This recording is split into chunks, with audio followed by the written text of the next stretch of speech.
The next Netflix series that we are really looking forward to here at GameSpot Universe is Locke and Key. This is based on a comic series from around a decade ago that very deservingly won a ton of awards. If you're out of the loop, it is not too late to catch up, so here is your spoiler-free introduction to Locke and Key.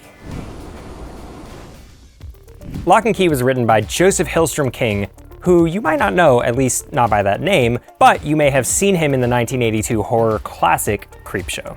At the time, he probably got that role because he's Stephen King's son. Michael, that's nepotism. Yes, exactly. That is a very nice way of putting it. But since then, he's become known as a very talented horror author in his own right. And he doesn't even use his dad's name, he goes by Joe Hill. Back around 2008, Hill teamed up with another relatively unknown artist, Gabriel Rodriguez. Rodriguez is an illustrator who was working as an architect, which made him the perfect choice to draw a comic based in a mysterious old Victorian house. The story of Locke and Key is of the Locke family who experience a tragedy and then pick up their lives, move across the country, and start living in Key House, which is this giant old house filled with magical keys. I'm not gonna spoil what too many of them do because they're always discovering new ones, and a ton of them are awesome, and it would be a huge spoiler, but I will talk about a couple that they discover early on that play an important role in the first few issues. For example, there's the ghost key, where when used within the correct door in Key House, lets you walk through, your body drops dead, and your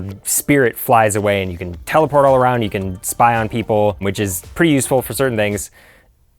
I just made it sexual. It's not sexual. There's also the Anywhere key, which lets you travel to any location on Earth that has a door that you can picture in your head. So if you've seen the door, you can travel there with the Anywhere key. I know what you're thinking. This kind of sounds like it might be the plot of like a young adultish horror light kind of series, but the key to Locke and Key's success is its firm foundation in the horror genre. This is not a series for kids, and it's no accident that the town that they moved to is named after H.P. Lovecraft. Lovecraft was an early 20th century author who is known today partially for his extreme racism. Like, even for the time, he was really, really racist.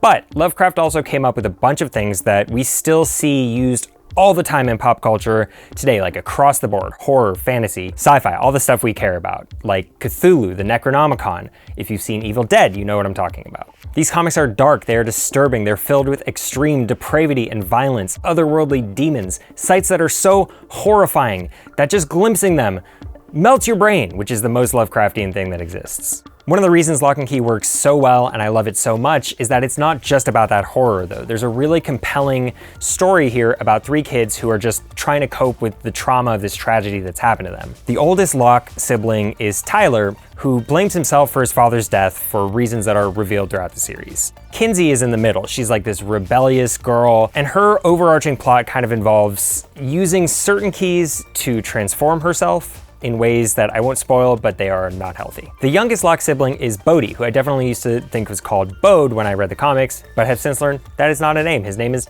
Bode. He's the one who discovers Key House's magic when he wanders off to the property's well house shortly after they move there, and he meets a spirit who early on in the series convinces Bode to help her escape into the world. If you're thinking of reading Locke and Key, which I highly recommend, I have good news for you. It's already over. It ended back in 2013, so this is not going to be a Game of Thrones situation where if you're anything like me, you get super obsessed with it, and then you never get the ending that you want. Yes, I'm still mad about this. Locke and Key is only 37 issues, start to finish, plus a handful of side stories, and that's it. So it's super doable to catch up, even, before the show comes out. Also, because Joe Hill is Stephen King's son, not to throw any shade at the great Mr. King, but you might be worried that maybe he has the same difficulty with endings. Luckily, that's not the case. Locke and Key actually has one of my favorite endings to anything ever. That brings us to the Netflix series. Now, the first attempt at adapting Locke and Key was all the way back in 2010 when it was at Fox. Steven Spielberg was producing. It had all of the signs of something that could potentially be good and successful. However, Fox never picked it up even after screening the episode the following year in 2011 at San Diego Comic-Con. If you poke around on the internet, you can find it. You didn't hear it from me though. Obviously, that was not the end of the story as far as Locke and Key adaptations go. In 2014, Universal Pictures teased at Comic-Con the idea of doing a film trilogy, which was all the rage back then. That never materialized.